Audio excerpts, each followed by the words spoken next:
To znaczący zbieg okoliczności, że dzisiaj, tuż przed rozpoczęciem tej konferencji, zakończyłem spotkanie z szefostwem Microsoftu. Prezes tej firmy wraz z współpracownikami odwiedza m.in. Polskę. Mówię o pewnej koincydencji symbolicznej, bo nawet wtedy, kiedy rozmawiamy, tak jak kilkanaście dni temu także z szefostwem Google'a, miałem okazję rozmawiać temat bezpieczeństwa, wpływów rosyjskich, konfliktu świata zachodniego i tego politycznego wschodu, szczególnie teraz mówimy o Rosji, że cały ten kontekst jest obecny właśnie we wszystkich możliwych spotkaniach i formatach. Nie rozmawialiśmy wyłącznie o inwestycjach Microsoftu tu w Polsce, chociaż to oczywiście był temat wiodący, ale także o zaangażowaniu wiedzy, techniki i o potrzebie determinacji politycznej, aby zapobiegać wpływom Rosji na przykład na procesy wyborcze, zarówno w Stanach Zjednoczonych, w Europie czy w Polsce, i szerzej o użyciu wiedzy, know-how, tak aby zapobiegać tym wpływom rosyjskim również bezpośrednio w kwestii bezpieczeństwa. Mówimy tu nie tylko o cyberprzestrzeni, ale na przykład o bezpiecznym lotnictwie, systemach publicznych, czy choćby tak jak ostatnio dezinformacji. Ostatnio mówię tutaj o przypadku Polskiej Agencji Prasowej i tym włamaniu i takiej klasycznej dezinformacji, która ma destabilizować sytuację polityczną w kraju. Mówię o tym szerszym kontekście, zanim oddam głos panu generałowi Jarosławowi Strużykowi, ponieważ zbliżające się wybory i kolejne tygodnie i miesiące będą rozstrzygające dla najbliższych kilku lat, jeśli nie dekad, jeśli chodzi o bezpieczeństwo także naszego kraju.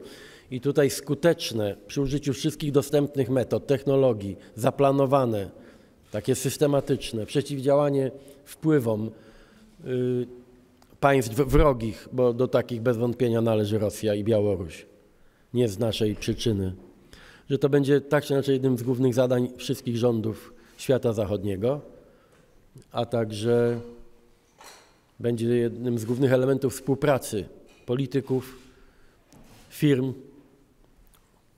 ośrodków badawczych. I w tym kontekście chciałbym, żebyśmy także dzisiaj widzieli powołane przez nas ciało do badania wpływów rosyjskich i białoruskich na bezpieczeństwo wewnętrzne i interesy Rzeczypospolitej Polskiej w latach 2004-2024. Tak jak z obecnymi tutaj ministrami, którzy wzięli na siebie odpowiedzialność za przygotowanie tej komisji, minister sprawiedliwości odgrywał tu rolę wiodącą. Też na chwilę oddam panu ministrowi głos. Minister Tomasz Siemoniak, wiadomo, sprawy wewnętrzne, administracja, koordynacja służb specjalnych.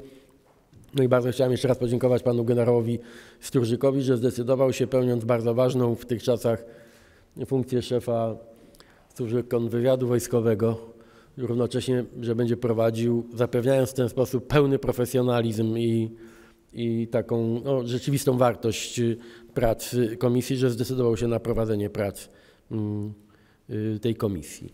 Komisja rozpocznie pracę już dzisiaj, o tym szerzej powie pan generał Strużyk i przedstawi także za chwilę skład tej komisji. Bardzo nam zależy na tym i jak państwo zaraz się zorientujecie, skład tej komisji także to potwierdzi, żeby to była komisja wolna od jakichkolwiek pokus czy intencji takich stricte politycznych czy partyjnych i żeby przyniosła nam rzetelną wiedzę, nam, to znaczy organom państwa, ale także opinii publicznej, o tym, jak wyglądały w przeszłości i jak dzisiaj wyglądają realne zagrożenia ze strony tu konkretnie Rosji i Białorusi. My wiemy to już dokładnie, że te dwa państwa i ich służby są najbardziej aktywne w Polsce. Także moi rozmówcy, czy to są politycy, czy prezesi największych firm informatycznych, działających też w sferze sztucznej inteligencji, wszyscy oni ostrzegają z oczywistych względów, że dla Rosji i Także dla Białorusi Polska jest tym teatrem najważniejszym, nie tylko ze względu na geografię.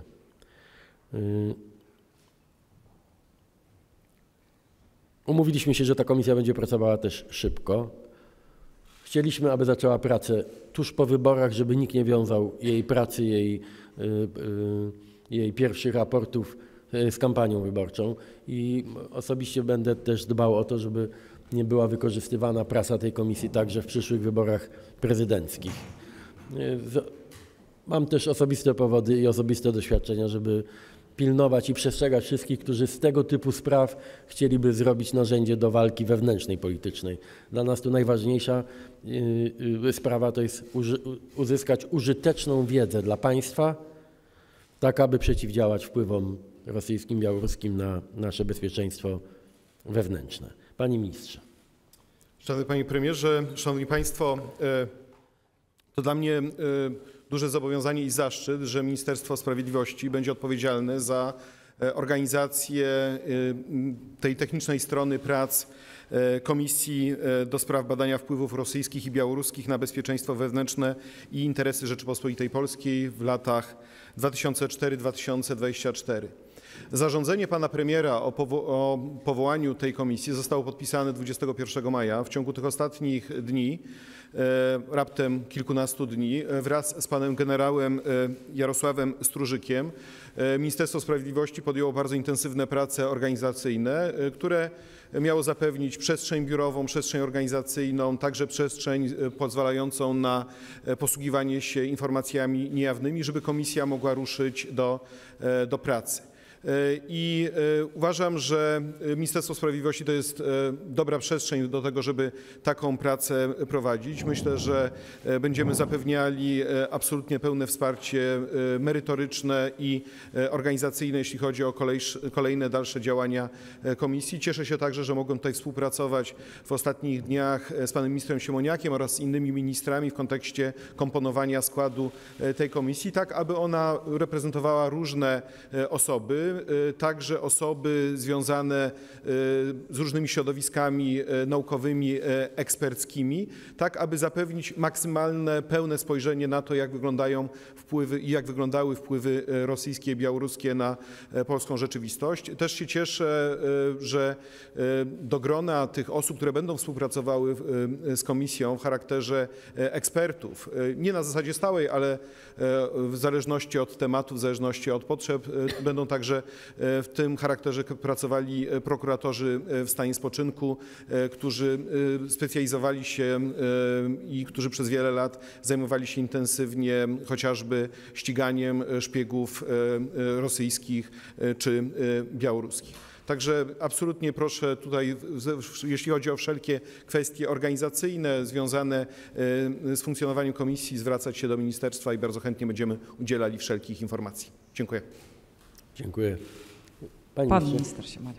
Panie premierze, szanowni państwo, przywiązujemy wielką wagę do powołania prac i efektów pracy tej komisji. Jak państwo wiedzą, mierzymy się w tej chwili nie tylko z wpływami, ale z aktywnymi działaniami na zlecenie służb rosyjskich i białoruskich, próby aktów sabotażu, sytuacja na granicy, co do której nie mamy wątpliwości, że jest działaniem na zlecenie służb rosyjskich i białoruskich, więc wyjaśnienie wszystkich spraw z ostatniego dwudziestolecia, gdzie widać ślady działania rosyjskiego lub białoruskiego, ma tu bardzo istotne znaczenie. W przestrzeni publicznej pojawiło się wiele wątpliwości. Kwestia rekordowego importu węgla z Rosji zarządów PiS, dziwaczne kariery takie jak pułkownika Gaja, wielokrotnie o tym mówiliśmy w sztabie generalnym i także w tym budynku z dostępem do najtajniejszych danych. Czy takie sprawy, które wyjaśniane przez służby i prokuraturę nie znalazły za poprzedniego rządu ostatecznych wyjaśnień? Mam na myśli tutaj aferę mailową. Chciałbym zadeklarować wsparcie i dla pana generała Jarosława Strużyka jako szefa tej komisji, jak również wsparcie ze strony służb specjalnych, resortu spraw wewnętrznych i administracji. Udzielimy wszelkiej pomocy, żeby te zadania, które premier postawił, po prostu wykonać i obywatelom przedstawić rzetelne, uczciwe raporty, tak aby mogli sami wyciągnąć wnioski, jak pewne procesy, jak pewne kariery przebiegały w ostatnim dwudziestoleciu. Panie generale, bardzo proszę. Szanowny Panie Premierze, Szanowni Państwo, pozwoli Pan Premier, że pominę podziękowania za wyznaczenie do pełnienia tej odpowiedzialnej funkcji, bo dużo pracy przed nami.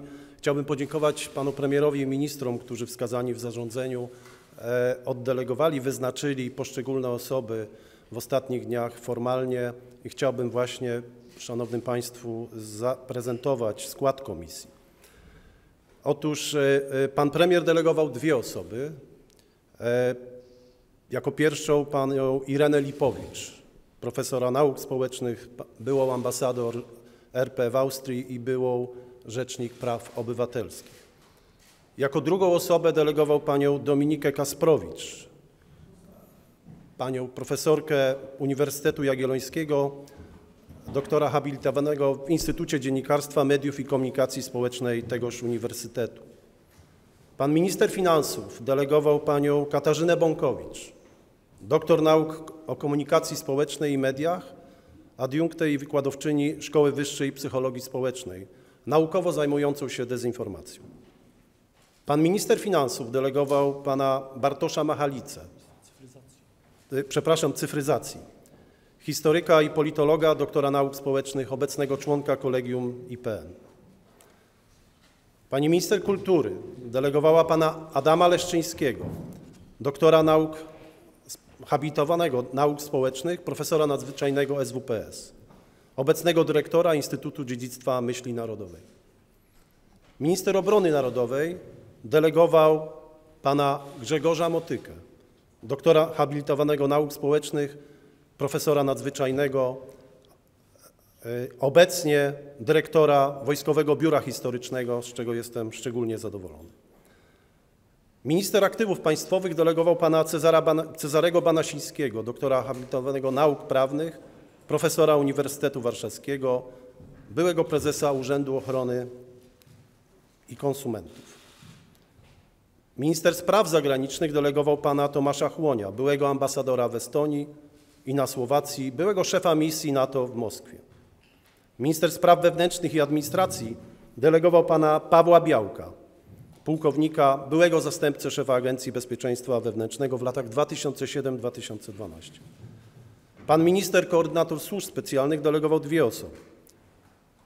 Jako pierwszą panią Agnieszkę Dębczuk, doktora habilitowanego profesora uczelni UMCS w Lublinie, zajmującą się właśnie przeciwdziałaniem dezinformacji i dotychczas pracująca właśnie w tym zakresie i badająca te kwestie.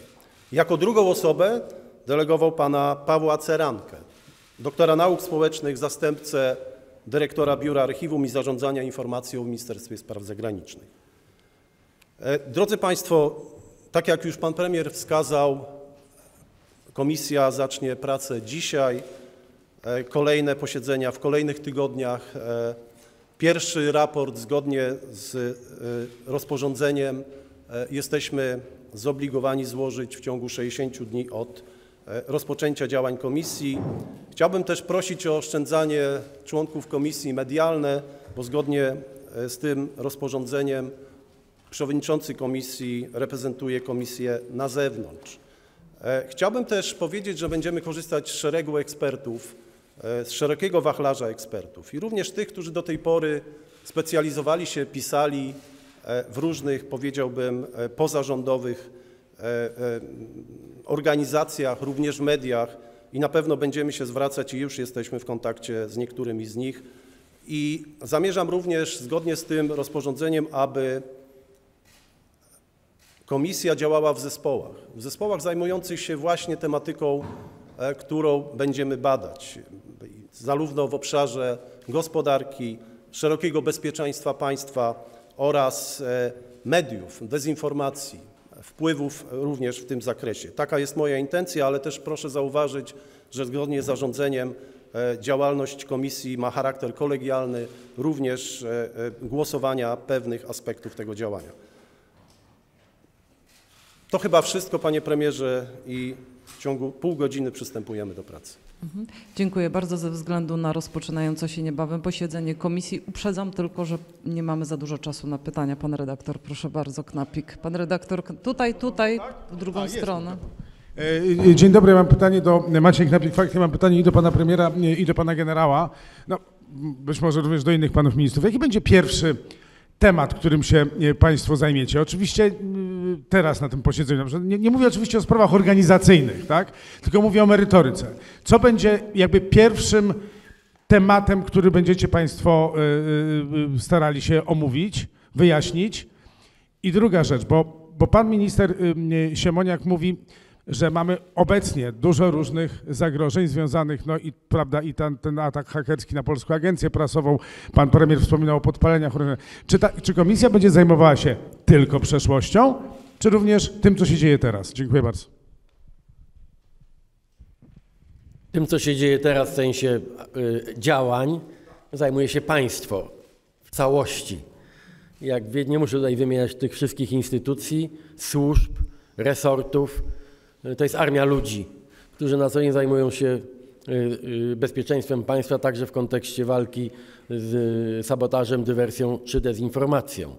W sposób oczywisty komisja skoncentruje się na tym, co się zdarzyło, ale co ma bezpośredni, czy może mieć bezpośredni wpływ także na dzisiaj i na przyszłość, choćby poprzez funkcjonowanie, jeśli okaże się, jeśli to będzie efektem prac komisji, jeśli się okaże, że funkcjonują nadal w życiu publicznym czy w administracji państwowej osoby, co do których komisja uzna, że mogą być osobami działającymi pod wpływem czy na zlecenie polityczne obcych państw. To pytanie, proszę się nie gniewać, panie redaktorze, ale ono będzie właściwe chyba po zakończeniu pierwszego etapu pracy komisji. Bo tak naprawdę w pytaniu, czym się pierw komisja zajmie, zawarta jest teza, że my wiemy, jak już będzie efekt tego, czym się zajmie komisja, a tego chciałbym uniknąć. Nie chcę w najmniejszym stopniu, abyście państwo wyszli z tej konferencji z wrażeniem, że politycy, w tym premier, ministrowie, wiedzą już, jaki jest finał. My nie obarczymy ani generała Strurzyka, ani jego komisji naszymi tezami czy przypuszczeniami. Ja mógłbym pewnie, podobnie jak moi koledzy ministrowie, być może godzinami mówić o tym, co budzi niepokój w działaniach niektórych ludzi w ostatnich latach w Polsce. Ale właśnie po to, żeby zajęli się tym fachowcy z różnych dziedzin życia, właśnie dlatego chcemy unikać tego politycznego kontekstu prac komisji. No, pan generał pewnie powie państwu, czym się komisja zajmie dzisiaj, bo za kilkanaście minut odbędzie się pierwsze posiedzenie. Proszę bardzo. Panie redaktorze, szanowni państwo, na pewno komisja będzie się zajmowała tymi tematami, które gdzieś się pojawiały w ostatnich, powiedziałbym, tych nawet 20 latach. Natomiast ja na tym etapie też nie wskażę panu redaktorowi konkretnych tematów. Tak, zdecydowanie, panie redaktorze, zacznę od dzień dobry, poznamy się. Każdy powiedziałbym, z członków komisji będzie zgłaszał katalog spraw, które będziemy wyjaśniać. Zdecydujemy, które pierwsze w ciągu 60 dni i w czasie tego pierwszego okresu będą szczególnie, powiedziałbym, monitorowane i wyjaśniane. Tak jak powiedziałem, oczywiście jesteśmy do państwa dyspozycji, natomiast ja też nie mogę powiedzieć, że będziemy chętnie ujawniać cokolwiek.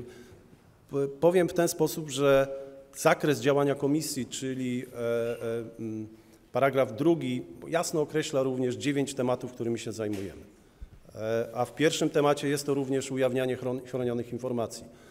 Zatem część raportów podejrzewam, że będzie wciąż tajna, wciąż będzie też oczywiście, będziemy chcieli część, żeby była jawna.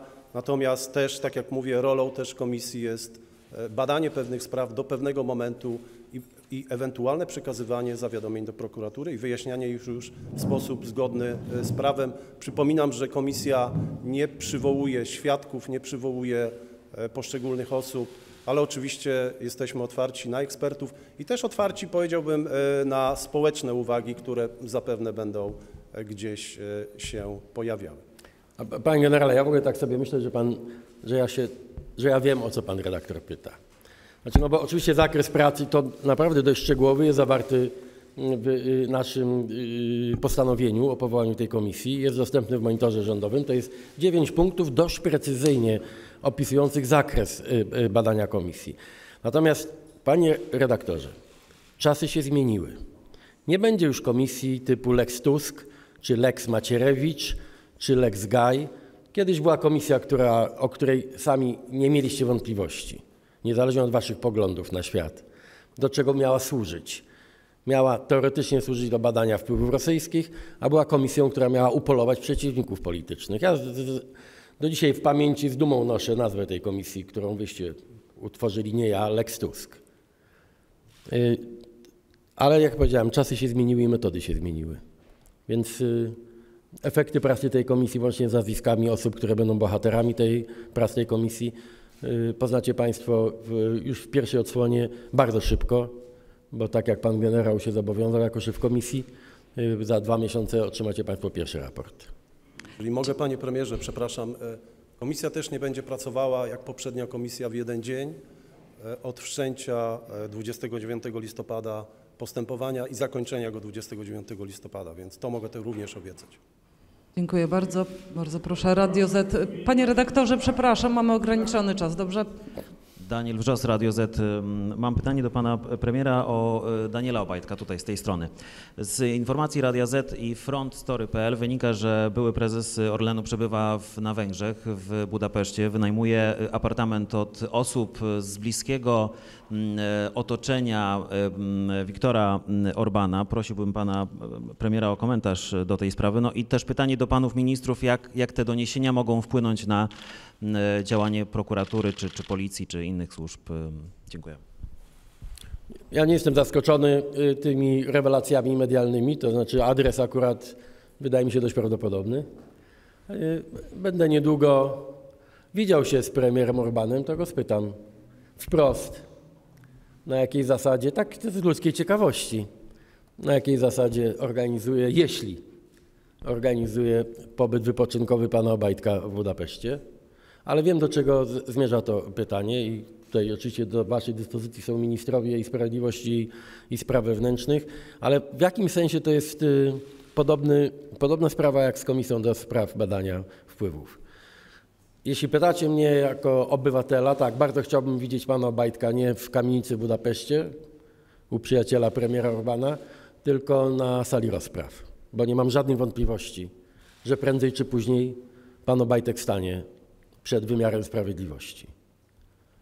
I z drugiej strony nie będę mojego przekonania o tym zamieniał w dyspozycje tajne, poufne czy jawne pod adresem sądu, prokuratury czy policji. Ja już wczoraj o tym mówiłem też publicznie. Rozumiem tę niecierpliwość milionów Polek i Polaków. Rozumiem to przekonanie, że skoro wszyscy wiemy tak naprawdę, na czym polegała aktywność pana Obajtka i jemu podobnych ludzi we władzach PiS-u czy spółek, wy to równie dobrze wiecie, tak naprawdę to wy pierwsi zaczęliście odkrywać jeszcze za rządów PiS-u to zło, jakie towarzyszyło działaniom i było celem tak naprawdę wielu działań tych ponurych bohaterów pisowskich czasów, ale wymiar sprawiedliwości w Polsce będzie pracował niezależnie ode mnie jako premiera w tej kwestii. To, że w tej chwili nie ma spektakularnych akcji, to, że w tej chwili przed wami nie stoi minister Ziobro i nie komunikuje, kogo za chwilę wsadzi, to, że nie ma w więzieniach na zasadzie aresztu wydobywczego tych wszystkich, których akurat władza nie lubi, to uważam za rzecz jedną z najważniejszych, jeśli chodzi o osiągnięcia po wyborach 15 października tu w Polsce.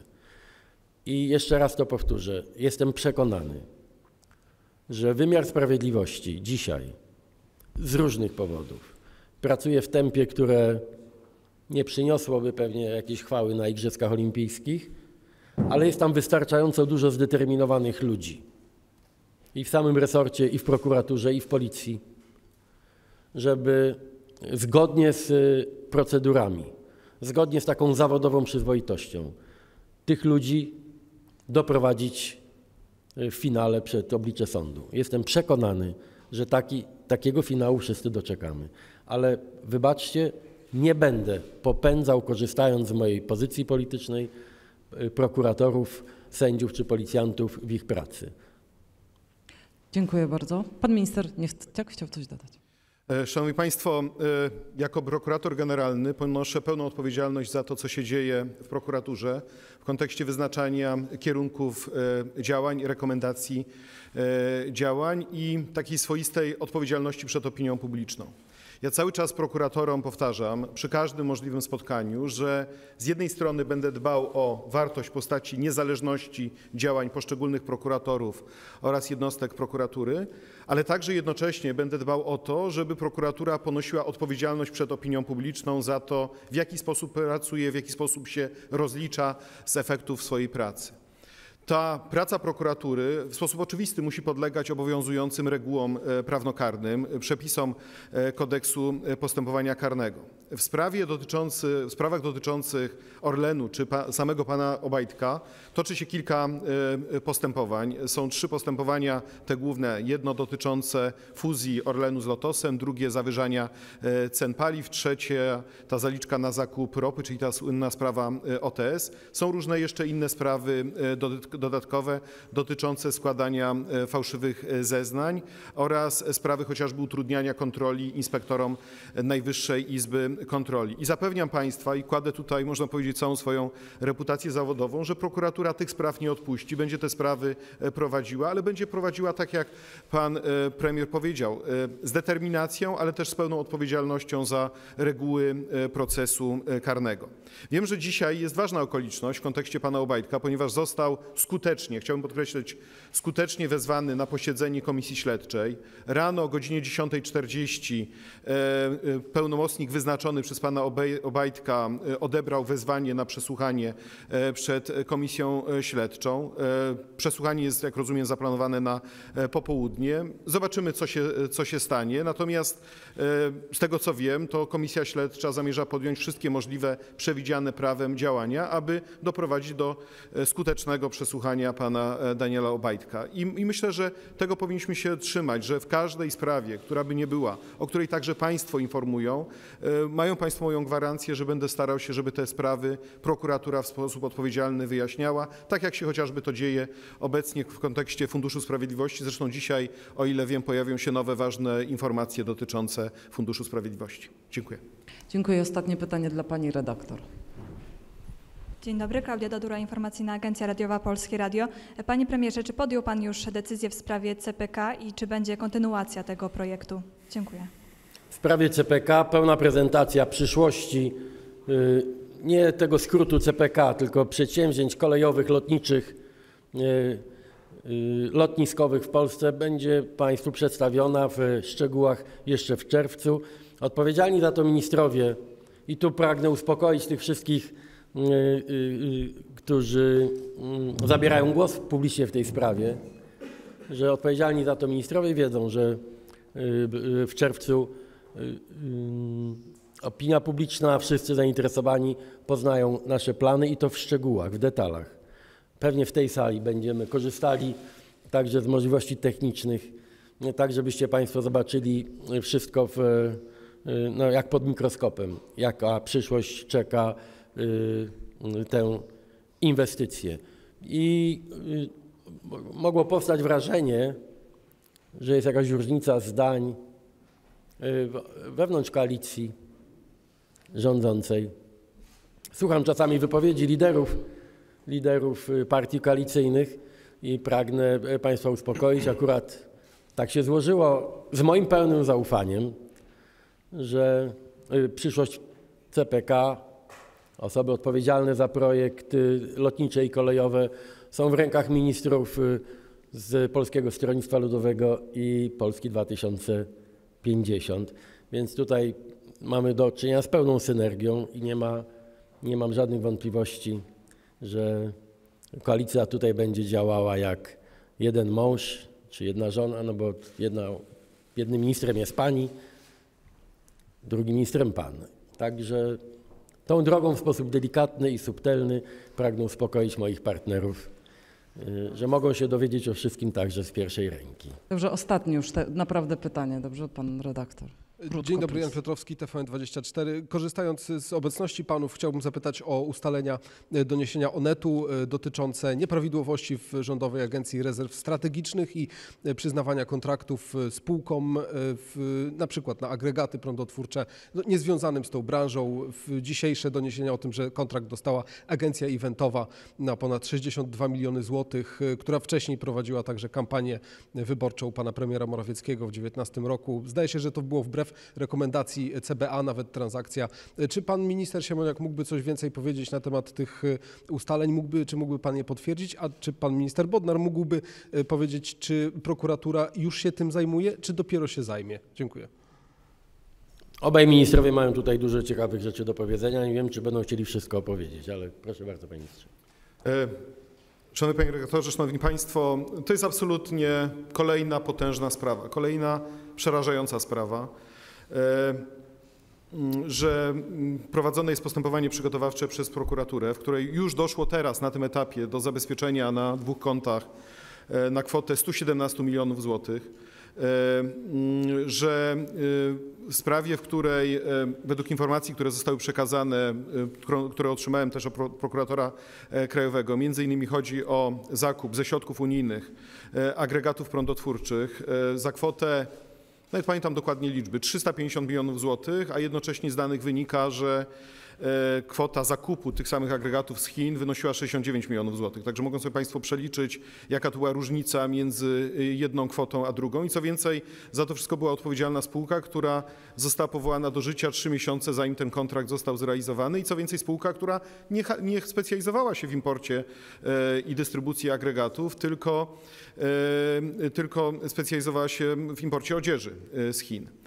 I myślę, że to jest kolejny taki absolutnie, ja rzadko używam takich słów, państwo wiedzą, że ja staram się być oszczędny, ale jak czytałem o tej skali nadużyć, która została dokonana w tej sprawie i o też różnych czynnościach, które zostały podjęte przez prokuraturę, to miałem takie poczucie, że to jest absolutnie wstrząsające, tak, co obserwujemy. I znowu, jedyne, co mogę zapewnić, to to, że w tym przypadku Śląski Wydział Zamiejscowy Przestępczości Zorganizowanej Prokuratury Krajowej pod nadzorem oczywiście Prokuratury Krajowej zrobi wszystko, co możliwe, aby sprawę wyjaśnić, bo tu nie tylko chodzi o doprowadzenie do odpowiedzialności, ale też chodzi o po prostu oszczędność środków publicznych. Co więcej, ta sprawa też pokazuje jedną rzecz, o której, drodzy państwo, do tej pory rzadko rozmawialiśmy. Zauważcie państwo, że dzięki decyzji pana premiera Polska przystąpiła do Prokuratury Europejskiej. Teraz jesteśmy na etapie tym już takiego, powiedziałbym, finiszu techniczno-prawnego. Natomiast w tej sprawie alarm podniósł także Urząd do Spraw Nadużyć Finansowych Unii Europejskiej, OLAF. On także wysłał zawiadomienie, no bo dotyczy to także wykorzystywania środków unijnych, a za jakiś czas takimi sprawami po prostu będzie się zajmowała także Prokuratura Europejska, także tymi zwłaszcza, gdzie Unia Europejska przekazywała nam, można powiedzieć, w pewnym zaufaniu środki publiczne, że je wykorzystamy dla dobrych celów, a okazuje się, że że jest duże podejrzenie, że mogły być zmarnotrawione i niewykorzystane na te cele, na które trzeba. Potwierdzam, że w tej sprawie intensywnie pracuje Centralne Biuro Antykorupcyjne pod nadzorem prokuratury. Ta sprawa bardzo jest podobna do innej głośnej sprawy ostatnich tygodni, sprawy Funduszu Sprawiedliwości, bo wygląda to na podstawie tych informacji, które zebrała służba, na podstawie dowodów, które są przedstawiane prokuraturze, że tu bardzo podobny mechanizm funkcjonował, to znaczy stworzono ośrodek przekierowywania pieniędzy do swoich. Tak jak haniebne było to, że w przypadku Funduszu Sprawiedliwości dotyczyło to zabierania pieniędzy ofiarom przestępstw, bo takie jest przeznaczenie funduszu, tak w tym przypadku pod zasłoną pomocy Ukrainie działy się rzeczy, które okażą się z pewnością nieprawidłowościami na bardzo dużą skalę. My szykujemy dla pana premiera jako CBA służby raport w tej sprawie. Wczoraj omawialiśmy to jest szefem kancelarii premiera, ale już mogę w tym momencie powiedzieć, że ta skala nadużyć, nieprawidłowości jest gigantyczna, no i sięga najważniejszych osób, które rządziły państwem jeszcze rok temu. Czy pan Proszę Państwa, jeśli Pani Minister jeszcze pozwoli, bo ta sprawa dotyka mnie też osobiście. Jeden z wielu cichych bohaterów, osoba, która nie bryluje w mediach, nie zajmuje żadnej funkcji publicznej, która za własne pieniądze i pieniądze organizowane poprzez prywatne zbiórki przewoziła i do dzisiaj przewozi na teren Ukrainy, blisko frontu, kiedy trzeba, samochody, wyposażenie dla żołnierzy i agregaty prądotwórcze. Ta osoba powiedziała mi, że ona nie będzie w stanie żyć dalej w kraju, jeśli osoby, które zarabiały na tym pieniądze, które okradały Polskę i Ukrainę w ten sposób w czasie wojny, że dla niego będzie ta myśl nie do zniesienia, że takie osoby będą bezkarnie dalej funkcjonowały. To są takie chwile, kiedy ja żałuję, że nie jestem prokuratorem i policjantem równocześnie, tylko nauczycielem historii zawodu. Ale chcę Państwu powiedzieć, że tak jak nie odpuściliśmy i nie odpuścimy tym ludziom, którzy handlowali i zarabiali duże pieniądze na respiratorach czy generalnie na pandemii, i nie odpuścimy też tym, którzy zarabiają na wojnie na Ukrainie. I przykro mi to powiedzieć, ale nie mamy żadnych wątpliwości, że zarabiali na śmierci, na tragedii na Ukrainie ludzie, w tym najbliżsi współpracownicy i koledzy premiera, i promowani także w sposób bezwstydny przez prezydenta. Znaczy, to są rzeczy, od których naprawdę robi się niedobrze. To już nie tylko jest kwestia prawna, to jest nie tylko kwestia odzyskania rewindykacji środków finansowych, ale to jest też coś, co ja właściwie, wiecie, najbardziej się martwię tym, że świat kiedyś to wszystko, te informacje zbierze do kupy, jak to będzie świadczyło o naszym kraju. Jeśli nagle wszyscy się zorientują, że przez 8 lat w Polsce rządzili ludzie, którzy nie tylko pozwalali na to, ale często korzystali sami z tego typu procederów. Tutaj się naprawdę na usta cisną najcięższe słowa. Ja też nie będę patrzył oczywiście jako premier bezczynnie, bo przecież mamy także narzędzia administracyjne, nie tylko prawne, tak aby pociągnąć do odpowiedzialności na przykład finansowej tych, którzy podejmowali decyzje. Na przykład o nieuzasadnionych dotacjach, współfinansowaniu, zamówienia publiczne i ten przypadek Agencji Rezerw Strategicznych jest jak najbardziej dobrą, ale dramatyczną ilustracją tego.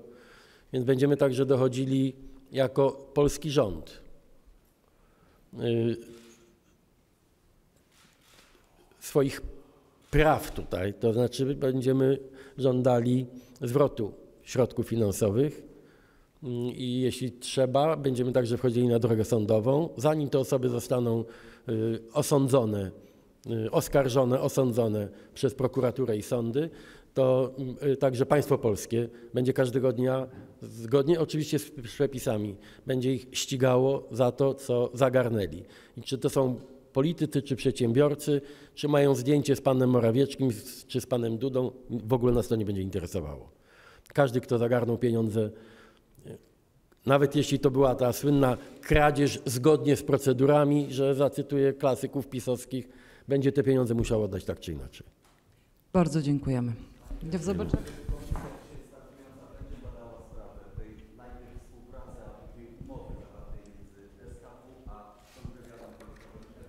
Z całą pewnością.